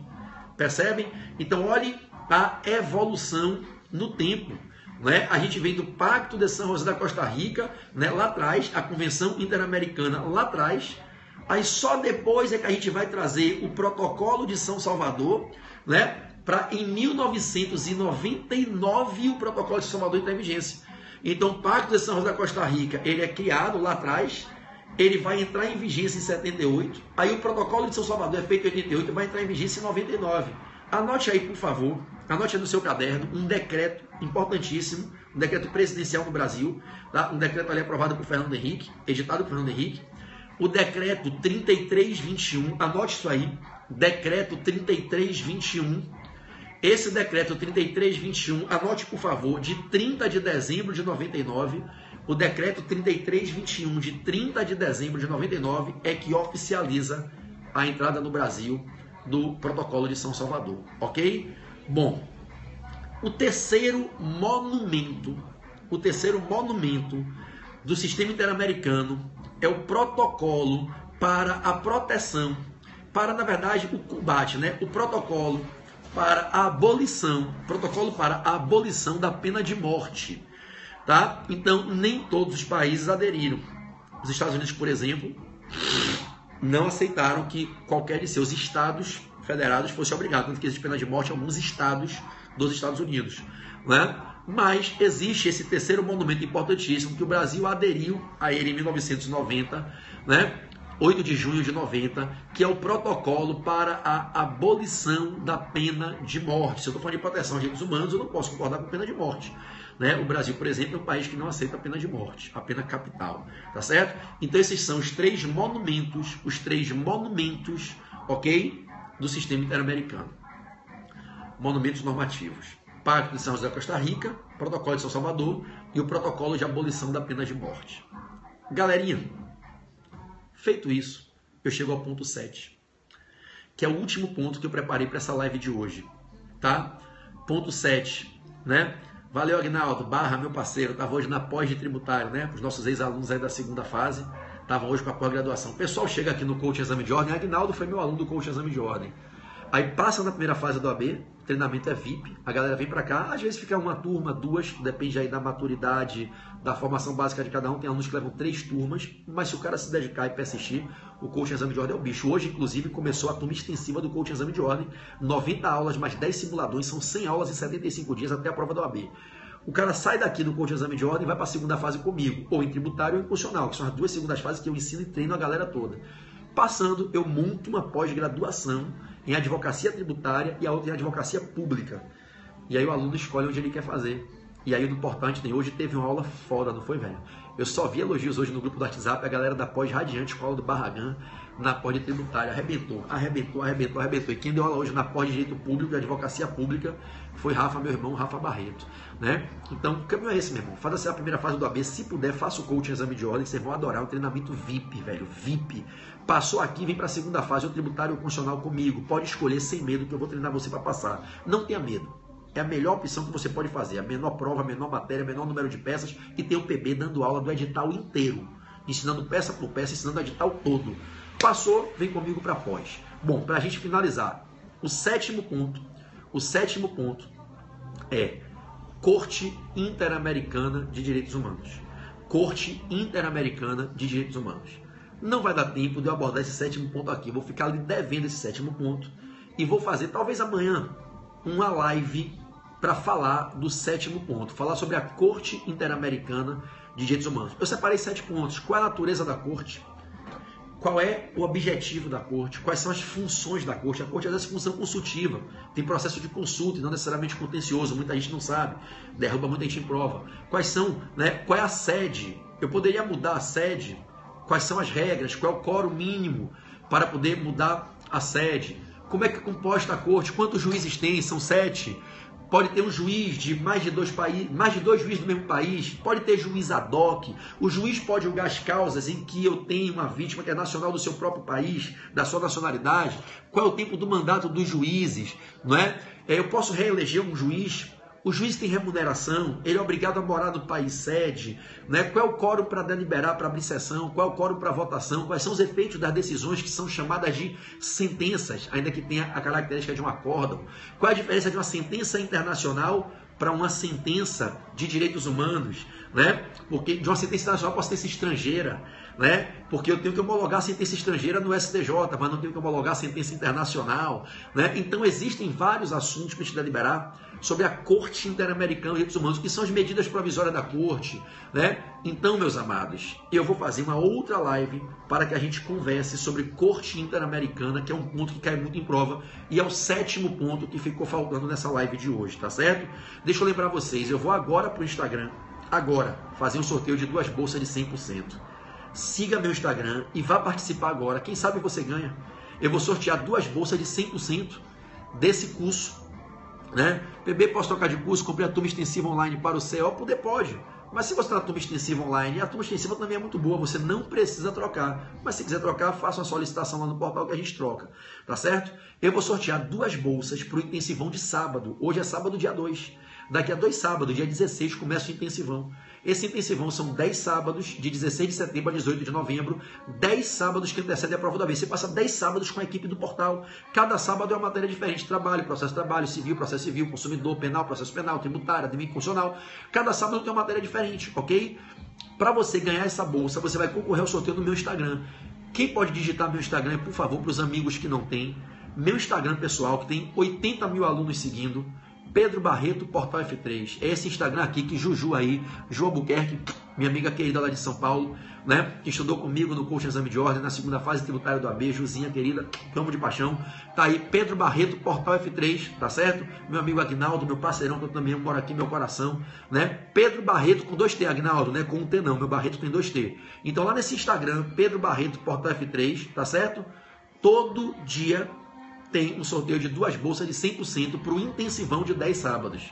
Esse intensivão é online para o Brasil inteiro, ao vivo, e quem não puder assistir ao vivo pode ver em reprise durante a semana, e vai ter presencial, cara, presencial em 10 capitais do Brasil. Confirmadas 9 capitais, a 10ª vai ser confirmada hoje meia-noite, está tendo votação na internet para decidir a 10ª cidade. Se você é do Rio de Janeiro, se você é de São Paulo, Salvador, Aracaju, presta atenção, se você é do Rio, São Paulo, Salvador, Aracaju, Maceió, Recife, João Pessoa, Fortaleza e Teresina, Recife, João Pessoa, Fortaleza e Teresina, Aracaju, Maceió e Salvador, Rio e São Paulo, está confirmado a turma presencial, cara. Os 10 professores do portal, cada sábado vai ir na sua cidade. Nós estamos alugando salões, auditórios nobres em hotéis. E durante 10 sábados seguidos, todo sábado vai ter um professor. Essas turmas, eu tenho certeza absoluta, elas vão lotar. E se você puder, divulgue aos seus amigos, tá? E aí, preste atenção, são 10 sábados em 10 cidades. A 10ª cidade está sendo eleita, a votação foi a semana inteira. Aí até meia-noite de hoje, tem uma enquete rolando na internet, né? bit.ly/OAB na sua cidade. Quem quiser, vota pelo bit.ly/OAB na sua cidade, vai lá e vota. Nesse momento, São Luís está em primeiro colocado. Não, Goiânia está em primeiro. São Luís está em segundo. Cuiabá, Brasília e Manaus estão ali, e Belém logo na sequência, 3º, 4º, 5º e 6º. Pelo que eu estava vendo até hoje, meio-dia, tá pau a pau ali, velho. Goiânia e São Luís na cabeça ali. E a 10ª cidade vai ser lá. Se você quiser garantir sua vaga, entre no site do portal e se matricule. As matrículas estão abertas, está pipocando matrícula todo dia. E só são 90 vagas. A gente está pegando auditórios de no máximo 5 lugares. Auditório pequenininho, para não ser muito caro para a gente. Um auditório, às vezes, é R$2.000, R$3.000, um sábado. 10 sábados, a gente está fechando um pacote de 25 mil, 30 mil. E sabe quanto a gente está cobrando, meu irmão? Eu acho que o que eu vou arrecadar não vai pagar os custos dessa turma. Eu estou fazendo muito mais para divulgar o portal e para a galera aí poder estudar no momento de crise pagando pouco. Mas eu acho que o que eu vou arrecadar não vai pagar os gastos, passagem aérea de professor. Meu amigo, são 10 capitais, 10 sábados, são 100 passagens aéreas. Ida e volta são 200 passagens, só aí são quase 200 mil de passagem. Alugar 10 vezes auditório de um hotel em 10 capitais do Brasil, mais a diária de hospedagem do professor no hotel, deslocamento, translado, é caro como uma porra. Eu vou gastar quase 500 mil para fazer esse evento aí. E eu acho que eu não vou arrecadar tudo isso. Por quê? Porque eu botei na promoção de R$ 1.195 por R$ 345. Só precisa pagar R$ 345 e parcela em 10 vezes. R$ 345 em 10 vezes, que está bombando de matrícula no site. Então, se você é de São Paulo, Rio de Janeiro, Salvador, Aracaju, Maceió, João Pessoa, Recife, Teresina, Fortaleza, e a 10ª cidade pode ser Goiânia, pode ser São Luís, Cuiabá, Brasília, Belém, está aberto. você pode participar, são 90 vagas. Vale demais a pena, confie. R$345 muito bem investidos. E quem se matricular, eu ainda vou liberar exercícios simulados para serem feitos. Tamo juntos, meus amigos? Beleza, tô indo fazer o sorteio agora no Instagram. Bom jantar a todos, que vocês possam aí ter uma boa refeição, uma boa janta. Agradeçam a Deus pela família, pelo lar, pela saúde, pelo alimento que vocês têm a oportunidade hoje de ter. Tem gente que não tem. Agradeço a Deus por estarem aqui estudando, por terem a chance de estar aprendendo. Que Jesus abençoe a vida de vocês. Sigam forte nos estudos, estudando todo dia estudando, porque somente através do estudo é que a gente constrói a sabedoria, se liberta da ignorância e alcança a prosperidade. A sua prosperidade vai ser o resultado da formação da sua sabedoria, que é a decorrência da sua decisão de estudar todos os dias. Estuda, cara. O estudo mudou minha vida e pode mudar a sua. Tudo que eu tenho hoje, eu devo aos meus estudos. Tudo bem? Que Jesus abençoe você, sua família, siga forte e vai agora lá para o Instagram, para o sorteio. Instagram, Pedro Barreto, Portal F3. Pedro Barreto, Portal F3. Se você gostou dessa aula, vocês gostaram dessa aula de hoje? Vocês gostaram dessa aula de hoje? Sim ou não? Foi boa? Gostaram dessa aula de hoje? Se você gostou, fala para o pessoal do Amo Direito que valeu a pena. Fala para o pessoal do Amo Direito que está valendo a pena. Vai lá no post, no Amo Direito, lá no Instagram do Amo Direito, que tem lá o post dessa aula que foi feito mais cedo de manhã hoje com minha foto, e comenta, marca o Amo Direito, marca eles. Amo Direito, foi top aula, gostei da aula do PB arrebentou, foi uma aula show, aprendi direitos humanos. Vai lá e deixa seu comentário, porque é isso que vai fazer com que o Amo Direito continue tendo interesse em fazer parceria comigo, com o portal, para a gente poder fazer essas aulas de graça para vocês. Porque se a galera não chega lá e diz que a aula foi boa, que valeu a pena, qual vai ser o interesse deles em disponibilizar o periscope deles para a gente fazer isso aqui, né? Então, curso Fórum é só mídia, você é humano, FT vai estourar. Cara, eu tenho muito carinho pelo curso Fórum, eu não sei se você sabe, eu fui o fundador do curso Fórum, eu fui o dono do curso Fórum entre 2004 a 2012. Fui eu que vendi o curso Fórum para os atuais donos. Eu tenho muito respeito por eles e eu entendi que você quis me elogiar, mas se você puder, numa live que eu tiver, eu lhe peço assim, com carinho, que não fale mal de curso nenhum. Até porque eu tenho amizade com os donos de todos os cursos. Eu fui dono de 9 cursinhos, muita gente não sabe. E eu sou amigo de todos os donos de cursinho do Brasil. Não concordo com o que muitos fazem, não sigo o que eles fazem, tenho a minha filosofia que realmente é diferente. A humanização, eu sei, eu não estou brigando com você não, só lhe peço isso porque às vezes pega mal, que a nego pode pensar que foi alguém que eu mandei chegar aqui criticar, ainda mais o Fórum, que é uma casa que eu vendi, e aqui no Rio hoje online, a gente é muito maior que o Fórum hoje, né? Em 2 anos de vida o portal não tem concorrente aqui no Rio de Janeiro, nós somos o maior curso do Rio de Janeiro hoje, online, presencial ainda não, online nós somos o maior do Rio e já é o 5º ou 6º maior do Brasil, são 60 mil alunos no portal, né? Mas eu sempre peço que a gente nunca fale mal do concorrente, né? Porque até o nosso concorrente a gente tem que amar. Não é isso que Jesus ensinou pra gente? Pra gente amar todos, amar o próximo, independente de quem seja o próximo. Então, eu amo o pessoal do Damásio, eu amo o pessoal do SESI, eu amo o pessoal do LFG, do Fórum, de qualquer cursinho do Brasil. Eu desejo todo sucesso para eles. Quero bem para todo mundo, certo? Então eu quero que todos eles cresçam, que eles sejam felizes, que os empresários que estão lá ganhem honestamente o lucro deles. Não quer dizer que eu vou compartilhar da mesma filosofia de trabalho. O portal, gente, é diferente sim. Eu entendi a sua colocação e recebo com carinho o seu elogio. Eu entendi que você quis dizer que a gente vai estourar porque a gente trata as pessoas com humanidade. Realmente, o portal não é a casa que busca o dinheiro acima de tudo, não. Eu busco ver meus alunos felizes se desenvolvendo e o dinheiro é uma consequência disso. Quando o aluno percebe a nossa filosofia, ele prioriza o portal. As pessoas estão vindo para o portal. Eu recebo todos os dias alunos que vêm de grandes cursos, que vêm desses cursos todos. Eu falo, PB, eu gostei do portal e agora eu vou estudar no portal. E quem chega no portal não sai mais. A galera que está no portal passa no AB, faz pós no portal, aí faz curso de prática, não sai do portal. Minha propaganda é boca a boca. Eu não tenho dinheiro para fazer mídia. Minha propaganda é Periscope, Instagram e os alunos do boca a boca. Se vocês puderem, inclusive, divulguem o Portal F3. Para mim é uma gratidão que eu vou ter aí sem tamanho, tá bom? Deus abençoe vocês. Estou indo agora para o Instagram fazer o sorteio, tá certo?